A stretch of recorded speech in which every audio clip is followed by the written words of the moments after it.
Bismillahirrahmanirrahim. Assalamualaikum warahmatullahi wabarakatuh. Waalaikumsalam. Waalaikumsalam.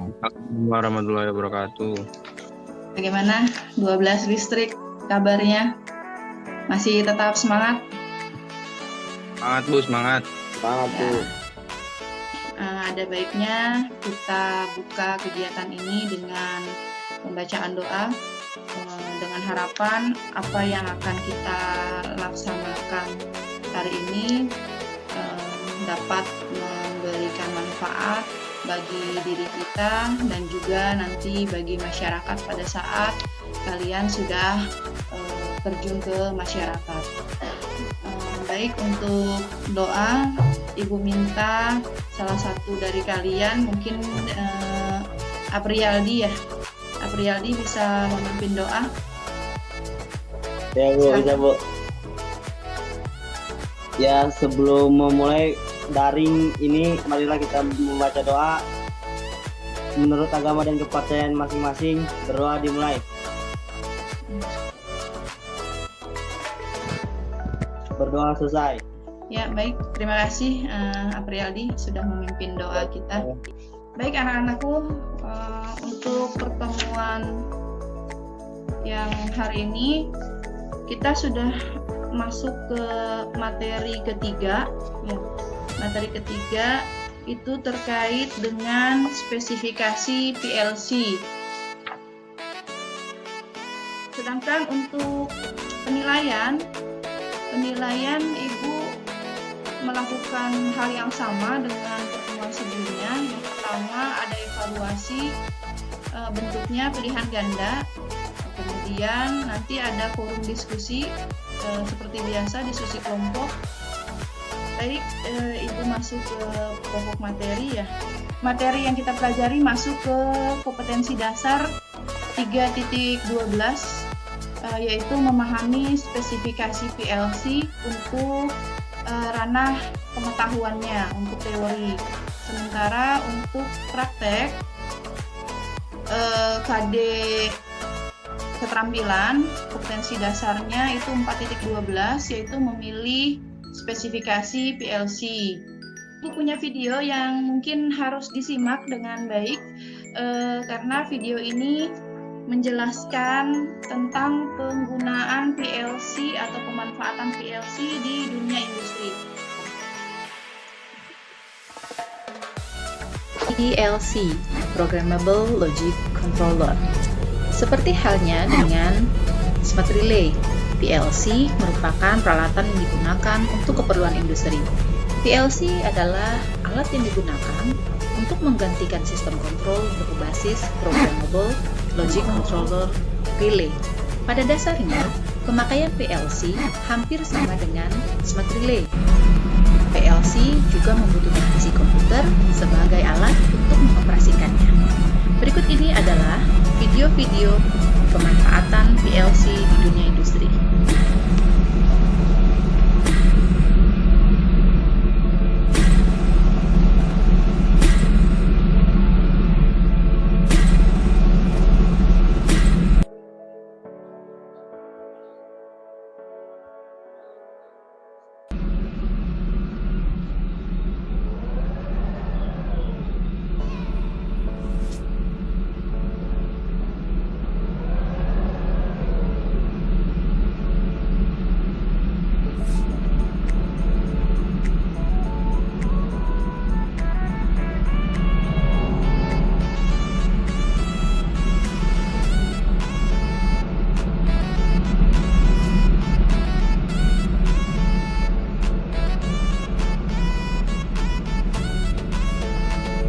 Video tadi mungkin bisa menjadi gambaran di industri kita sudah masuk revolusi industri 4.0. Untuk PLC sendiri kita sudah main di software. Di sini Ibu jelaskan peta konsep. Yang pertama itu kita lihat dari bawah ya, konsep PLC. Kemudian nanti naik ke karakter PLC. Materi ketiganya adalah fungsi PLC. Kemudian materi keempat tipe-tipe PLC. Materi kelima komponen PLC, dan materi yang terakhir itu materi puncaknya adalah spesifikasi PLC. Adapun tujuan pembelajaran yang kita laksanakan untuk yang pertama itu setelah mengikuti pembelajaran mengenal konsep, karakteristik, dan fungsi-fungsi PLC melalui PowerPoint yang akan Ibu tampilkan, yang juga disiapkan nanti pada Google Classroom. Diharapkan peserta didik dapat menjelaskan konsep PLC berdasarkan arti Programmable Logic Controller dengan percaya diri.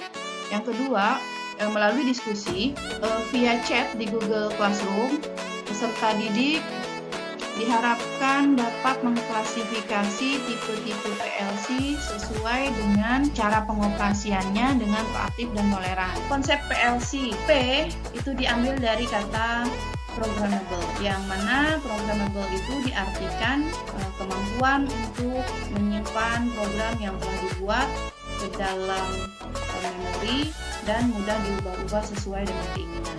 Kemudian logic di sini adalah kemampuan dalam memproses input secara aritmatik dan logik. ALU itu arithmetic logic unit. Kata controller diambil dari kemampuan dalam mengontrol dan mengatur proses sehingga menghasilkan output yang diinginkan. PLC itu adalah pengontrol logika yang dapat diprogram. Itu bahasa sederhananya. Ini definisi secara lengkapnya. PLC didefinisikan sebagai suatu perangkat elektronika digital dengan memori yang dapat program gitu, untuk menyimpan instruksi-instruksi yang menjalankan fungsi spesifik seperti logika, sequence, timing, counting, dan aritmatika untuk mengontrol suatu mesin industri atau proses industri sesuai dengan yang diinginkan. Karakteristik PLC, ada 3 fungsi-fungsi PLC di sini. Dia punya 2 fungsi. Yang pertama fungsi umum PLC, sequence control dan monitoring plan.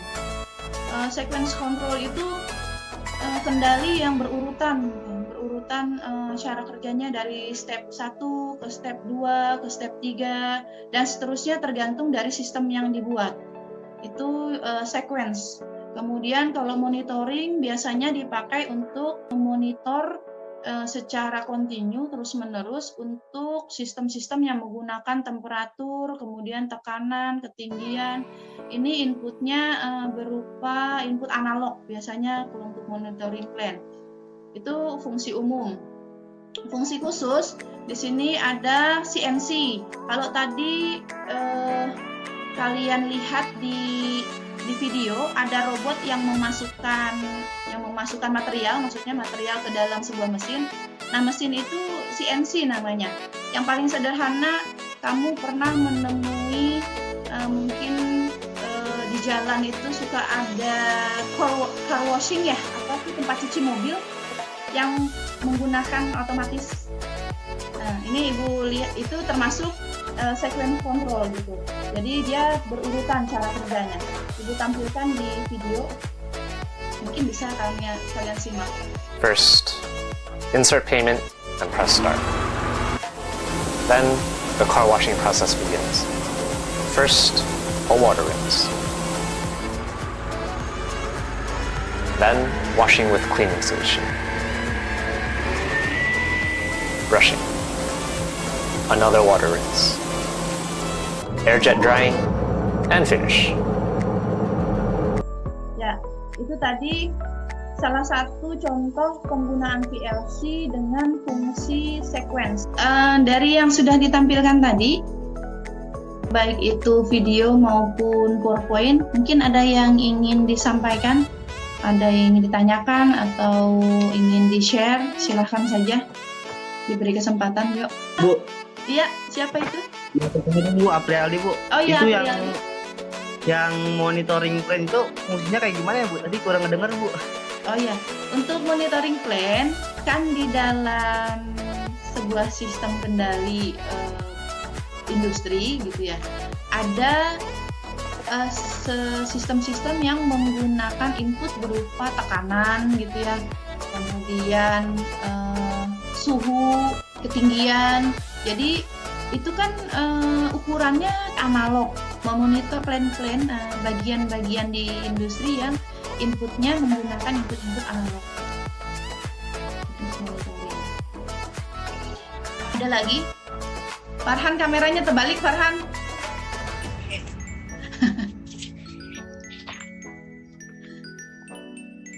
Nggak ada.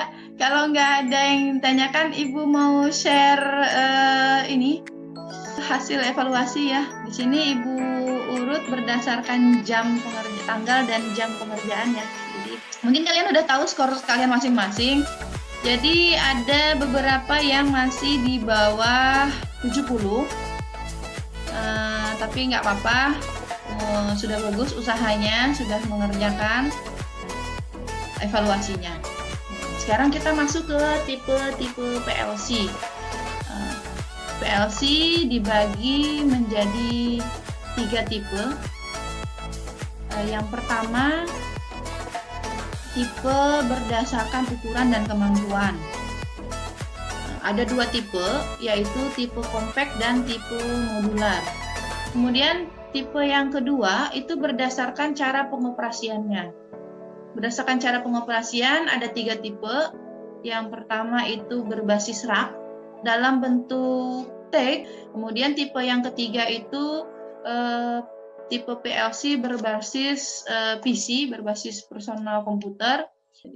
Kemudian tipe PLC berdasarkan input dan output. Tipe mikro, kemudian mini dan large. Bisa diambil kesimpulan, PLC dapat diartikan sebagai berikut. Programmable itu menunjukkan kemampuan untuk menyimpan program yang telah dibuat ke dalam memori dan dapat diubah-ubah sesuai kegunaannya. Logic adalah memiliki arti menunjukkan kemampuan dalam memproses input secara aritmatik dan logika, atau disingkat dengan ALU, arithmetic logic unit. Kemudian controller, kata controller itu menunjukkan kemampuan dalam mengontrol dan mengatur proses sesuai dengan output yang diinginkan. Untuk tugas dan evaluasi sudah Ibu share di Google Classroom. Di pertemuan ini mungkin ada yang ingin ditanyakan sebelum Ibu tutup? Itu Bu, dari masing-masing tipe-tipe PLC tadi itu ada keunggulan dan kelemahannya apa aja Bu? Ya, masing-masing tipe itu kan punya ciri-ciri ya. Ibu ambil contoh saja, misalkan yang berdasarkan yang kita punya aja di sekolah ya, yang berdasarkan ukuran dan kemampuan. Yeah. Ya, yang berdasarkan ukuran dan kemampuan itu kita ada 2 kan. Tadi ada tipe compact dengan tipe modular. Nah, ciri-ciri yang compact itu komponennya, semua komponen PLC-nya itu jadi satu bagian. Itu ya, dia jadi satu bagian dan ukurannya lebih kecil. Gitu.